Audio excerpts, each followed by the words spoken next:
কালো গেঞ্জি গায়ে পুলিশের সামনে বুক টান করে দাঁড়ায় আবু সাইদ।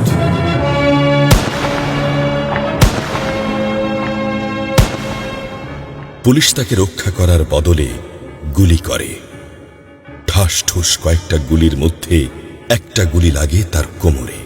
খানিকটা ভাঁজ হয়ে যায় শরীর। সম্ভবত সে বুঝতে পারে নাই।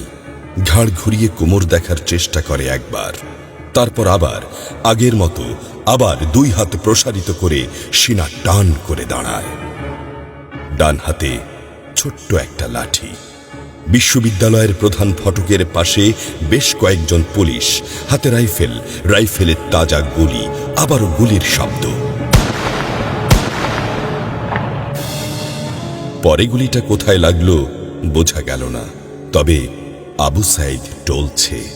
পড়বে পড়বে ভাব, কিন্তু সে সোজা হয়ে দাঁড়ানোর চেষ্টা করছে। গুলি খাওয়ার আগে ফেসবুকে তার শেষ পোস্ট ছিল, যতদিন বেঁচে আছেন মেরুদণ্ড নিয়ে বাঁচুন।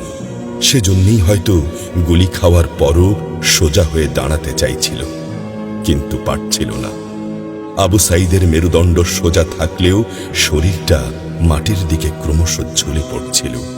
সবুজ জামা পরা বন্ধু এগিয়ে আসে, পুলিশের গুলির ভয় ডর পাশে রেখে আবু সাইদকে ধরে। আরো দু একজন আসে, আবু সাইদকে হাসপাতালে নিতে হবে। আবু সাইদ হাঁটতে পারছে না, শরীর ছেড়ে দিচ্ছে।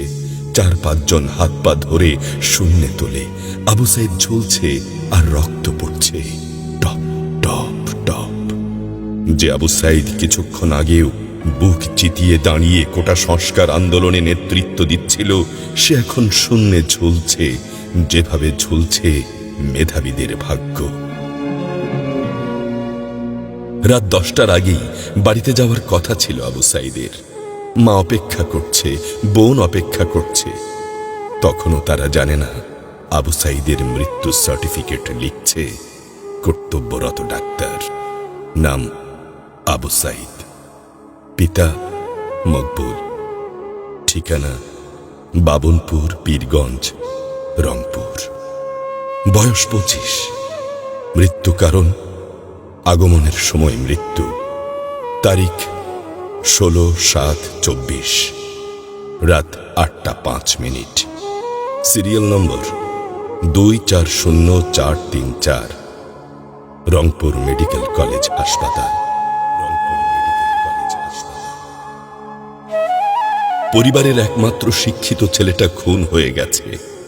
মা যখন জানল দুনিয়া কি আর ঠিক আছে তার কাছে, বিলাপ করে বলে, আমার ছেলেরে চাকরি না দিবি না দে, গুলি করলো কেন? বোন সুমি আর্তনাদ করে বলে, 3টা গুলি কেন আমারে করলো না? আবু সাইদ ফেসবুকে আরো লিখেছিল, যদি আজ শহীদ হই তবে আমার নিথর দেহটা রাজপথে ফেলে রাখবেন। ছাত্র সমাজ যখন বিজয় মিছিল নিয়ে ঘরে ফিরবে, তখন আমাকেও বিজয়ী ঘোষণা করে দাফন করবেন।